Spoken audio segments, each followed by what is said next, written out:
جلدی جلدی جلدی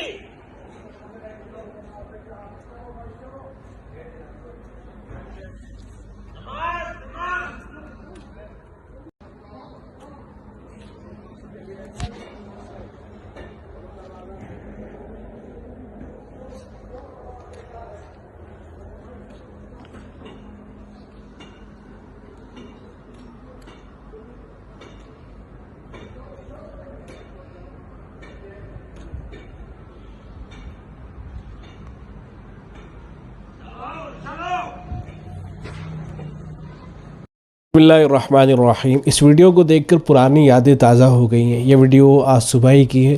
مفتی خضر محمود قاسمی صاحب دیوبند سے دلی جانے کے لیے نکلے تھے تو انہوں نے ان لمحوں کو قید کر لیا جب حضرت مولانا سید ارشد مدنی دامت برکاتہم العالیہ دارالعلوم دیوبند میں ناظم تعلیمات تھے، تو اس وقت حضرت اس طرح سے صبح میں جگانے کے لیے روزانہ تشریف لایا کرتے تھے، لیکن پھر اس کے بعد حضرت جمعیت کے صدر ہو گئے اور یہ معمول جو ہے ختم ہو گیا۔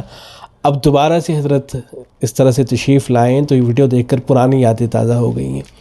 اس پر مولانا ابو حنظلہ عبدالاحد قاسمی صاحب نے اس ویڈیو پہ تبصرہ کیا ہے، بڑا ہی دلچسپ ہے۔ وہ لکھتے ہیں کہ دارالعلوم دیوبند کا خیر القرون کا دور تھا، جب اذان فجر کے وقت حضرت الاستاد حضرت مولانا سید ارشد مدنی دامت برکاتہم العالیہ کی گرجدار اور رعبدار آواز چلو چلو چلو مسجد، جلدی جلدی جلدی، نماز نماز نماز فضا میں گونجتی تھی، اور خواب غفلت میں مست طلباء اس آواز کو سنتے ہی بستروں کو چھوڑ کر دوڑ پڑتے تھے۔ یہ حضرت الاستاد کی کرامت تھی کہ 15-20 منٹ میں پورے دارالعلوم کو جگا دیا کرتے تھے۔ افریقی منزل، رواق خالد، احاطہ باغ، فارسی خانہ، احاطہ مسجد قدیم، دارالحدیث، دار جدید سے لے کر اعظمی منزل تک، اور افریقی منزل، آسامی منزل، دارالقرآن تک کوئی منزل ایسی نہ تھی جہاں حضرت نہ پہنچتے ہو۔ رعب اور ہیبت کا عالم یہ تھا کہ جہاں تک حضرت استاد کی آواز پہنچتی وہاں تک رعب ہی رعب طاری ہو جاتا۔ یہ ممکن ہی نہیں تھا کہ حضرت کی آواز سننے کے بعد کوئی کمرے میں موجود رہے، اور اگر کبھی کسی منزل میں حضرت داخل ہو گئے تو طلبہ کی چیخیں نکل جاتی تھی، اور جس حال میں کوئی طالب علم ہوتا اسی حال میں وہ دوڑ پڑتا۔ بعض مرتبہ طلبہ کی لنگیاں بھی بستر ہی پر پڑی رہ جاتی تھی۔ ایک طالب علم نے تو دار جدید کی دوسری منزل سے چھلانگ تک لگا دی تھی۔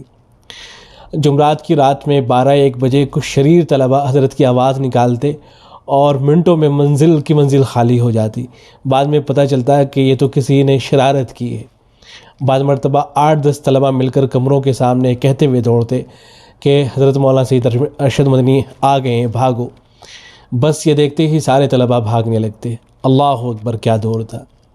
دعا ہے کہ اللہ تبارک و تعالی حضرت الاستاد حضرت مولانا سید ارشد مدنی دامت برکاتہم العالیہ کو صحت سے نوازے، اور حضرت کا سایہ ہم سبوں کے سروں پر تا دیر قائم رہے۔ والسلام علیکم ورحمۃ اللہ۔